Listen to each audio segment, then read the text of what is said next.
When most people think about Transylvania, it conjures the image of Dracula and the world dreamed up in Bram Stoker's 1897 novel. A world of gothic castles, shapeshifting bats, and vampires. Some people even think of Transylvania as a mythical place like that of Middle-earth or Narnia, only much creepier. But, dear viewer, Transylvania is a real place in what is now modern Romania in Western Europe, and Dracula was a real person known to the world as Vlad III or Vlad Tepes, meaning the Impaler. Welcome to Medieval Madness.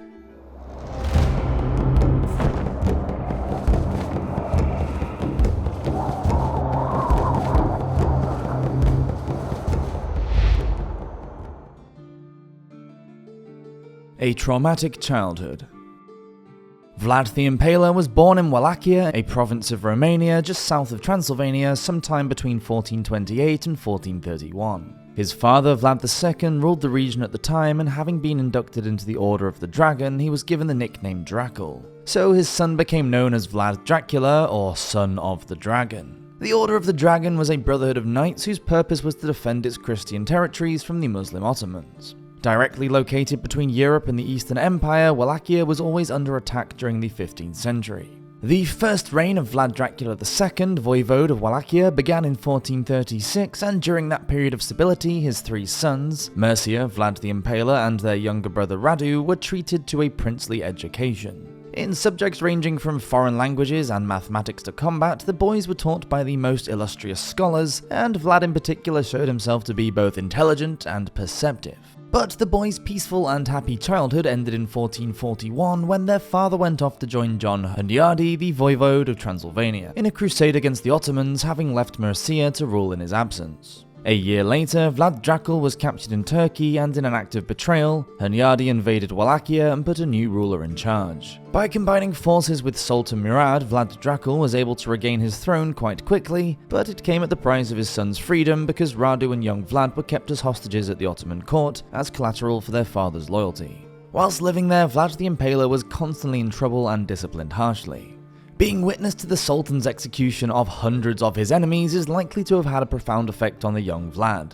In contrast, his brother Radu, who was charming and well-liked, became the lover of Mehmet II, the Sultan's son, and even converted to Islam. Vlad saw this as a deep betrayal. In 1448, when Hunyadi attacked the Ottoman Empire again, Vlad Dracula, whose sons were being held hostage, had no choice but to remain neutral, and he was captured and killed by Hunyadi. Mercia was blinded with a red-hot poker and then burned alive. Hunyadi placed Vladislav II on the throne of Wallachia. On hearing about the deaths of his elder brother and father, Vlad the Impaler swore revenge. But it was 8 years later in 1456 before he was in a strong enough position to invade his homeland with Hungarian support and regain his throne.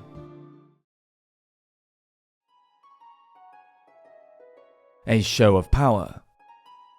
For the most part, 15th century Europe was a feudal society, with the power residing with the nobility and the impoverished peasants at the bottom of the pile. In Wallachia, the system was the same. But the nobles or boyars there would often fight amongst themselves for dominance, and many of them, much to Vlad the Impaler's fury, had supported Vladislav II in his power grab. Now they would feel his wrath as Vlad began to show his enemies his strength in a campaign of brutality. In 1457, he invited around 200 lawyers and important members of Wallachian society to his court for the celebration of Easter. The guests were all treated well and served a magnificent feast until Vlad's men entered the banqueting hall and took them all prisoner. The old and sick were taken outside of the city's walls and impaled immediately. The young and fit were chained together and marched some 50 miles until they reached a river.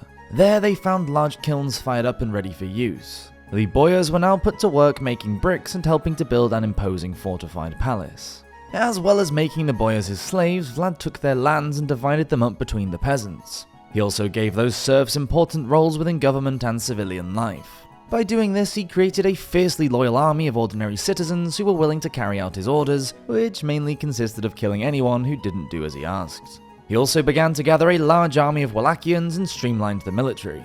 Now, his behavior became more unpredictable, especially when it came to his interactions with visitors from other lands, even when they came to pledge their allegiance to him. Halfway through his reign, a party of Italian ambassadors came to visit Vlad at his court. They bowed to the voivode and removed their hats, which was the tradition. But beneath them, according to their custom, the men wore skull caps, which they refused to remove, as they explained they were not obliged to do so, even in the presence of the Holy Roman Emperor or the Ottoman Sultan. Prince Vlad nodded his consent to this, saying he wanted to strengthen and recognize their customs. But really, he was deeply offended and had his attendants place a large iron nail on each of the ambassadors' heads, and gave the order for the skull caps to be nailed to them so that they could never be removed again.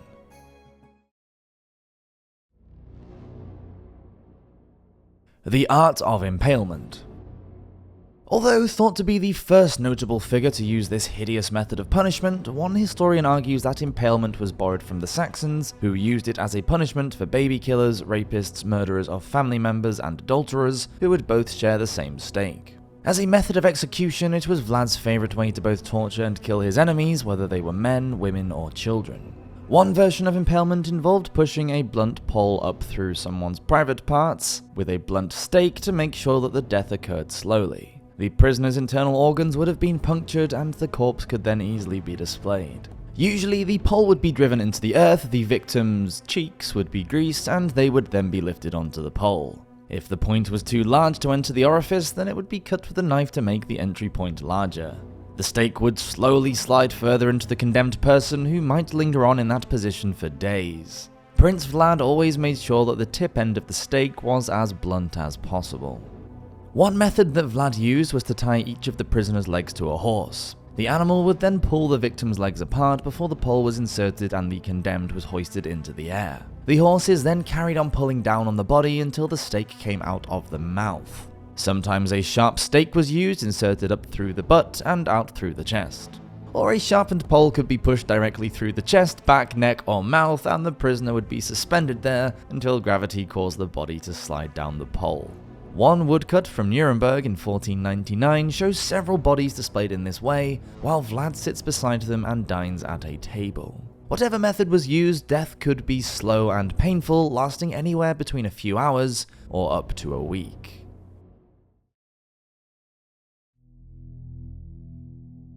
The Bloodthirsty Tyrant. The tales of Vlad the Impaler's cruelty were insane, and impalement wasn't the only punishment favoured during his reign. Dismemberment, boiling, and roasting people alive and feeding them to wild animals were also quite popular. Vlad had a particular hatred for any woman that he considered to be unchaste. This included those who had sex before marriage, or any woman who was unfaithful to her husband, even if he was dead. Vlad also detested beggars and thieves and was happy to try different methods to eradicate them from his kingdom. During one purge, after inviting huge numbers of them to a magnificent feast, the doors of the dining hall were locked before the room was set on fire, killing all of those unfortunates inside. Vlad wasn't fond of the sick or the elderly either, believing them to be a drain on society, and had them impaled regularly. Understandably, during his reign, stealing was practically eradicated throughout the kingdom. Unfortunately, it was much harder to eradicate sickness and aging.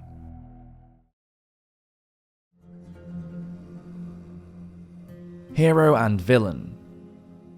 Now at the age of 30, Vlad the Impaler had transformed Wallachia into a productive kingdom, but he wanted to become the most powerful man alive. And much to his irritation, he still had to pay tribute to Sultan Mehmed II. In 1461, after receiving two of the Ottoman Sultan's emissaries at the Wallachian court, he had them executed in an audacious move that triggered another war. Sultan Mehmed came at him with an army of more than 150,000 men and landed at the Wallachian port of Brela on the river Danube. By the time Mehmed II and his Turkish army had reached the town of Targovist in June of 1462, it was deserted, and according to the Greek historian Chalkokondylis, the Ottomans were horrified to find a forest of the impaled, where almost 24,000 captives had been left to rot in the summer heat, and the stink was unbearable. Chalkokondylis wrote, quote, "The Sultan's army entered into the area of the impalements, which was 17 stades long and 7 stades wide. There were large stakes there on which, as it was said, about 20,000 men, women and children had been spitted, quite a sight for the Turks and the Sultan himself. The Sultan was seized with amazement and said that it was not possible to deprive of his country a man who had done such great deeds, who had such a diabolical understanding of how to govern his realm and its people. And he said that a man who had done such things was worth much. The rest of the Turks were dumbfounded when they saw the multitude of men on the stakes. There were infants too affixed to their mothers on the stakes, and birds had made their nests in their entrails. Vlad tried everything to stop the encroaching Ottomans. He poisoned water sources and sent plague victims into their camps to infect his enemies. He even fought against his brother Radu the Handsome, who was able to chase his brother Vlad out of Romania. Vlad travelled to Hungary for help, but was captured and imprisoned there on false charges of treason for 14 years. Vlad was released in 1475 and fought against the Ottomans once more, before being killed in battle around 1477. Vlad the Impaler was many things. He is known best as an unhinged tyrant who killed his enemies both indiscriminately and brutally, but he was also a remarkable scholar and athlete, and a brilliant military planner. Most of all though, he was an extremely successful ruler. The first in Europe to try and eliminate the feudal system by taking power away from the nobility and elevating the poor in their place. For this, he was given an untold amount of loyalty from his subjects, and despite his cruelty, he is seen as a national hero in Romania today. His reputation as both hero and villain is so conflicting that it's hard to believe they are describing the same person. In the Romanian epic poem Teganiada, written in 1875, Vlad was imagined as fighting evil spirits and vampires. This could have been one of the inspirations for Bram Stoker when he wrote his seminal novel Dracula about his Transylvania counts just over 20 years later. Thank you for watching this episode of Medieval Madness. Please do subscribe if you're enjoying these videos, and I'll see you next week for another one. Have a great week. Cheers.